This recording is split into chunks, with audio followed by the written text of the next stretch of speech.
E aí, esses bunda rachada, cá estou eu com mais um processo do Haluka. Olha, eu vou ser bem honesto, dado o andar dessa carruagem, eu tô quase sentindo pena do Halas. Mas aí eu começo a me lembrar de tudo que aconteceu e esse sentimento vai embora. O Haluka foi processado de novo pelo seu antigo advogado. Pra quem não se lembra, há mais ou menos 8 meses atrás, o Haluka já tinha sido processado pelo seu antigo advogado, que é o Dr. Lucas Salamone. Aparentemente o Dr. Lucas ele fez um contrato pra acabar defendendo o Halas, que era o seu cliente. Eles chegaram a fazer lives juntos, o advogado foi pra um debate lá no Twitter, contra o advogado do Yannick, Amanda Finkler, fizeram reuniões, falaram com outros influenciadores, tentaram um acordo com uma rapaziada, até que do nada o Haluka decide quebrar esse contrato que ele tinha e acabar contratando outros advogados. De acordo com o próprio Haluka, o motivo dele não querer mais o Lucas como seu advogado era de que na visão dele esse contrato era muito abusivo e que ele queria logo de cara acabar metendo o processo em quase todo mundo no YouTube. E pela demora do Lucas em acabar processando geral, o Haluka acabou pulando fora, falando que ele tinha contratado outras pessoas para acabar resolvendo o problema dele. E como eu disse naquela época, o Dr. Lucas já tinha processado o Haluka, falando que ele tinha valores a receber, que acabou ficando pendente, só que aquele processo não foi pra frente, o juiz acabou decretando aquilo como extinto, meio que falando que o Haluka não tinha que pagar nada pra ninguém. Se eu não me engano, o Haluka até cita isso naquele vídeo que ele acaba expondo o Tio Game. E agora, 8 meses depois do mais absoluto nada, esse ex-advogado ele volta processando o Haluka novamente, querendo o dinheiro que ele acha que ele tem que receber, que é uma quantia que bate aí os 10 mil reais. Agora, se ele tá certo ou não, isso a gente vai ver agora. Excelentíssimo senhor doutor juiz do direito da Vara Especial Civil do Foro Regional de Itaquera, da Comarca de São Paulo. Ação de cobrança com reparação por danos morais. Dos fatos, inicialmente, informa Vossa Excelência que o autor exerce a profissão de advogado, assim como é proprietário do escritório Salamone de Queiroz Advocacia Estratégica. Por exposto, informa que houve a celebração de contrato de prestação de serviços advocatícios com o réu em 15/2 de 2024, com vigência de 2 anos, tendo seu término previsto em 15/2 de 2026, para que o mesmo fosse representado por seu novo patrono em ações judiciais no âmbito civil e criminal. O instrumento contratual estabeleceu a prestação de serviços advocatícios, legitimando a atuação do autor em todas as demandas pretendidas pelo réu, que em reuniões periódicas informou ao seu advogado sobre eventuais processos e acordos que pretendia firmar. Do modelo do pagamento, for estabelecido o pagamento à monta de R$300 mensais, a título de honorários contratuais. Da remuneração dos honorários,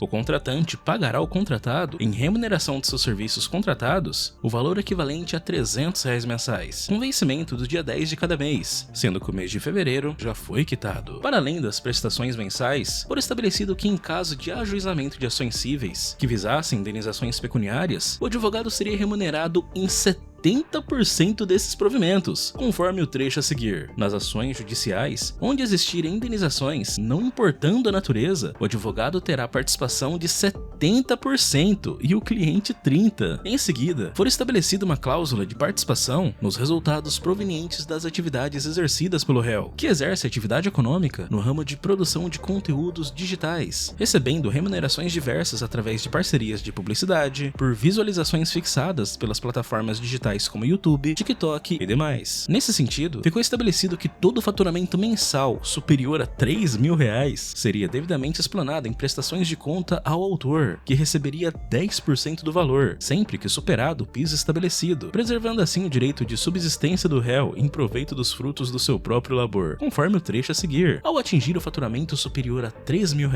todo valor que ultrapassar esse piso será declarado em reunião junto com o advogado, que por sua vez terá a participação de 10% sobre os rendimentos que ultrapassarem R$3 mil.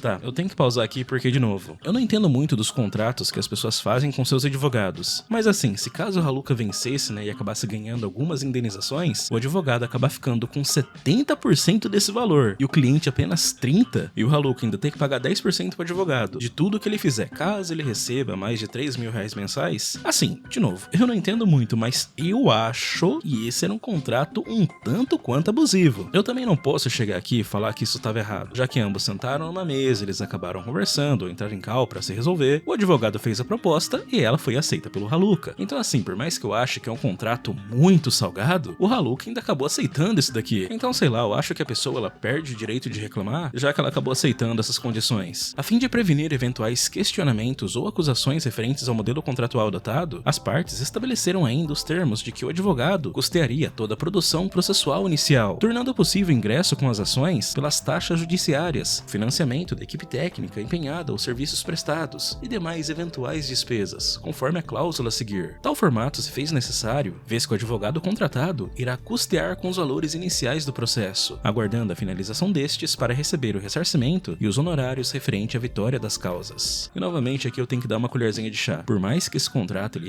tá um pouco salgado, aparentemente esse advogado ia acabar custeando todos os custos iniciais do processo. Assim o Haluka podia entrar com vários processos que ele quisesse, e aí só depois que ele iria receber. E talvez por isso o contrato logo de início, ele parece ser meio salgado, só que depois parece que ele dá uma equilibrada, já que ó, você vai me pagar tudo isso, só que eu vou te custear tudo que você precisar para se caso você queira entrar com outros processos. Da parceria para divulgação, foi estabelecido acordo de cooperação entre as partes, para que o réu passasse a mencionar a parceria com seu advogado, trazendo notoriedade através dos seus perfis em redes sociais, que somam atualmente 160 mil seguidores no Instagram e 348 mil inscritos no YouTube. O típico em questão foi estabelecido a fim de aumentar a visibilidade nas redes do autor, que as utiliza para a produção de conteúdos voltados ao público de jovens advogados, que buscam informações sobre o ramo através das redes. A prestação da referida divulgação deveria ser realizada através das ferramentas de publicações diversas, como stories do Instagram, menções em vídeos do YouTube, entre outros. Verifica-se o trecho mencionado a seguir. Fica estabelecido entre as partes que este advogado receberá todo o auxílio do contratante, quanto a divulgações em seu perfis de YouTube, Instagram, X, Twitter, TikTok e futuras redes em que seja interessante a divulgação dos serviços, tanto do advogado quanto do cliente. Esse auxílio já está sendo prestado, sendo que o cliente já está fazendo divulgações do advogado. Finalizando, serão feitos vídeos ao vivo e gravados sobre polêmicas, processos, respostas e outros interesses que envolvam o contratante ou contratado. Da atuação do advogado. O autor, atuando como advogado da ré, realizou diversas atividades em sua representação, desde o ajuizamento de ações cíveis, representação em assistências de acusação em processo criminal que tramita em segredo de justiça. Calma aí, Ramsés, como assim? Segredo de justiça, processo criminal? Sim, meu caro, tem alguns processos aí que estão rolando em segredo, mas isso daqui eu não posso comentar muita coisa. Além de atividades habituais da praxe da advocacia, o autor ainda realizou representações informais, participando de transmissões de vídeo ao vivo na companhia da ré, a fim de defender seus interesses, tendo em vista ser a ré a pessoa publicamente exposta, produtora de conteúdos midiáticos através das redes sociais. Exemplificando as atuações do autor em cumprimento do contrato firmado entre as partes, seguem links de trechos extraídos de transmissões de vídeo ao vivo, em que aparece um autor, a ré e um terceiro, em que apresentava o programa. Doutor, quais são os planos? Como você falou, já tem várias provas, né? Como funciona o seu trabalho aqui para frente para ajudar o Haluka?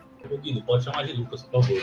O primeiro passo é a parte de prevenção, porque muitas vezes algumas pessoas podem cometer alguns atos ilícitos, alguns que nem ferem tanto assim a lei ou ferem muito o Haluka. A gente também faz essa orientação, tá, junto com a nossa equipe, para que sejam evitados alguns temas e até mesmo sobre processos atuais do Haluka. Então, essa orientação ela é feita constantemente, que é o mesmo trabalho que nós fazemos, por exemplo, para empresas. Então, você tem uma empresa que tem diversos funcionários, você não vai esperar aquele funcionário te processar para você correr atrás de advogado. Você já vai fazendo a orientação constante ali para evitar esses processos. E a segunda, mostrar que acabou essa farra. Porque se você colocar o nome Haluka no YouTube, centenas de pessoas e milhares de visualizações sobre os temas mais banais relacionados ao Haluka. Você perguntou de questão de provas, já temos também vou utilizar o dossiê contra todos eles. Inclusive, eu tenho certeza que irão apagar. Pergunta também aqui sobre, como você falou, né, várias pessoas fizeram vídeos sobre você, mas sempre, no caso, as pessoas não conhecem você, né? Por exemplo, o Nando Moura. O que você acha disso? Você é criticada, se as pessoas te conhecerem? Como isso te afeta psicologicamente? Cara, isso é muito triste porque eu acompanhava o Nando Moura desde os 16 anos. Eu gosto dele. Ele é um cara da hora, eu gosto dele. Porque ele é muito sincerão, sabe o jeitão assim dele? Ver um cara que eu admirava, que eu acompanhava os vídeos, era inscrito no canal dele, me conhecendo através de uma criação de um personagem diabólico em cima de mim, foi muito triste. Ele não me conhecia, ele levou aquilo como verdade. Entendeu? Não é como se eu pudesse chegar nele e falar: ô, Nando Moura, podemos conversar? E nesse caso também, né, Haluka, a questão do Nando são críticas. Não chega a afrontar e fazer aquela perseguição constante, manipulada, sistemática. Não acontece, é uma crítica. E aí sim a gente entra naquela outra pergunta do início, que era, é pessoa pública, não posso falar? Claro que pode, mas quando você faz de forma sistemática, entra no processo e dissemina fake news, aí é outra história. Em outra oportunidade, o autor protagonizou um debate público com a representante legal de um desafeto da ré, a fim de defender a sua honra e buscar retratações por conta de ofensas e exposições ilegais praticadas pelo terceiro. Seguem link de trechos do debate disponíveis no perfil do autor. Acontece que o seu cliente ele está fazendo diversas lives, diversos conteúdos aí sobre o processo, inclusive fazendo aquele famoso gatilho de não percam o próximo vídeo, não percam a próxima live, conteúdo de dedada de mestre, de o dedo não sei do que, tal. Eu quero saber qual é o posicionamento que a senhora vai apresentar para o seu cliente, como que é que a senhora vai tratar agora? A orientação que eu sempre passo ao Iane é para tentar uma neutralidade, mas como o senhor sabe, são criadores de conteúdo. E esse conteúdo, infelizmente, monetiza. Sempre oriento ao Iane para não comentar sobre esse processo, não entrar em questão de segredo de justiça. Ah, sim, é que tem vários conteúdos, realmente é uma questão de teimosia, não vou ficar enfrentando a senhora quanto a isso. A questão é que não se trata de processo de segredo de justiça de forma pública. Não é a primeira, a segunda, nem a terceira que eu vejo ele falando, a senhora comentando, curtindo bastante as coisas que ele está postando, fica aparecendo para o povo aqui. Nossa, tá orientando ponto a ponto, o rapaz não obedece. Só que quando a gente olha as postagens, tanto da senhora quanto do doutor, que a senhora tocou o nome, a gente vê que não é bem isso que está acontecendo. Então, a gente já chegou à conclusão de que ele realmente assume o risco, né, de continuar fazendo as divulgações dele e sem problema nenhum, a gente está aqui para trabalhar mesmo. Da rescisão do contrato. O tópico 5 do contrato passou a descrever as medidas adotadas nas diversas possibilidades de eventual rescisão do contrato, tanto por iniciativa do contratante, que é o réu, quanto por iniciativa do contratado, que é o autor. No caso de desistência por mera deliberação da contratante, há a prevenção de taxa equivalente a 3 mensalidades, que totalizam R$ 900.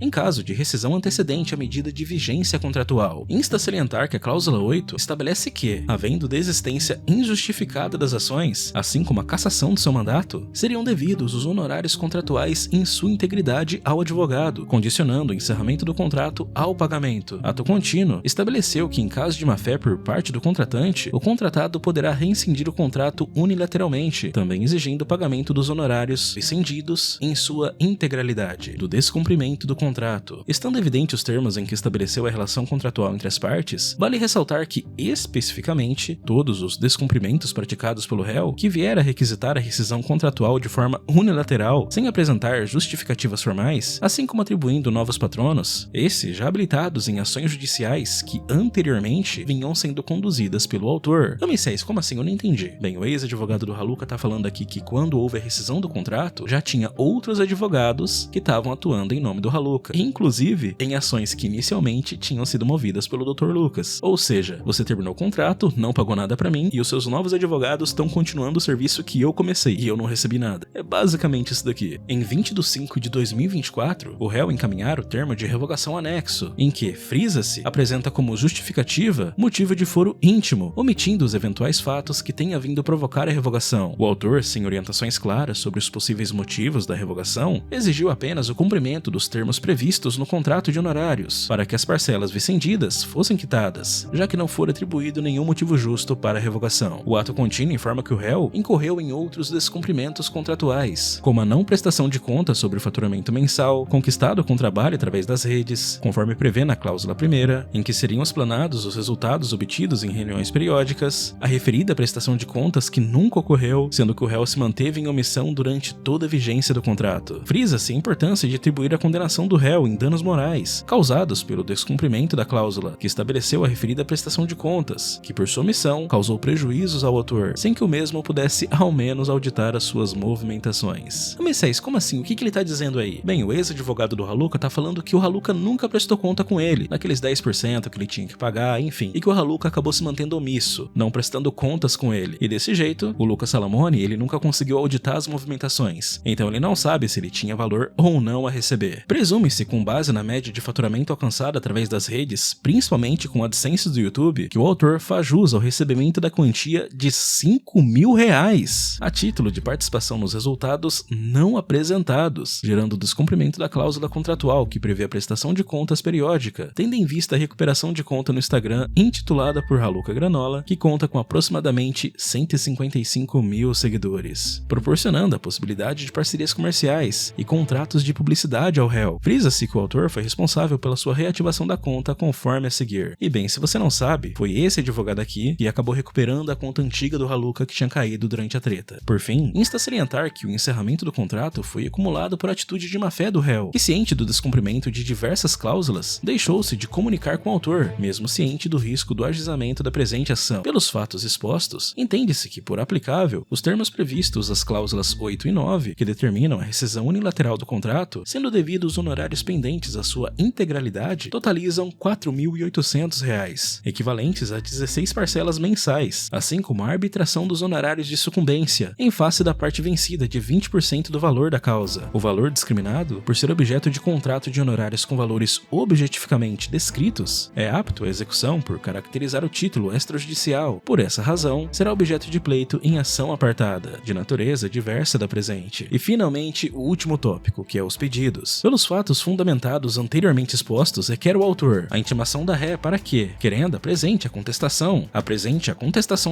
sobre pena de decretação de sua revelia, o reconhecimento da dívida no monte apresentado de R$10.000. A intimação do réu para pagar a sua dívida, que totaliza R$10.000, 5.000 de danos morais e outros 5.000 a título de participação nos resultados não prestados, que seja julgada procedente presente ação, consolidando a liquidez do título, assim como a legitimidade do autor em receber a quantia de R$10.000. Sejam autorizadas as produções de provas em todas as formas admitidas por lei. Atribui-se à presente causa o valor de R$10.000, termos em que pede e aguarda o deferimento. Pois bem, pessoal, esse daqui é o novo processo do Raluca, sendo movido aí pelo ex-advogado dele. Agora, que fim que vai dar isso daqui? Bem, eu não faço nem ideia, mas pode ter certeza que rolando atualizações sobre isso daqui, eu vou trazer pra vocês. Bem, esse era o vídeo de hoje, e claro, dá um like, se inscreve.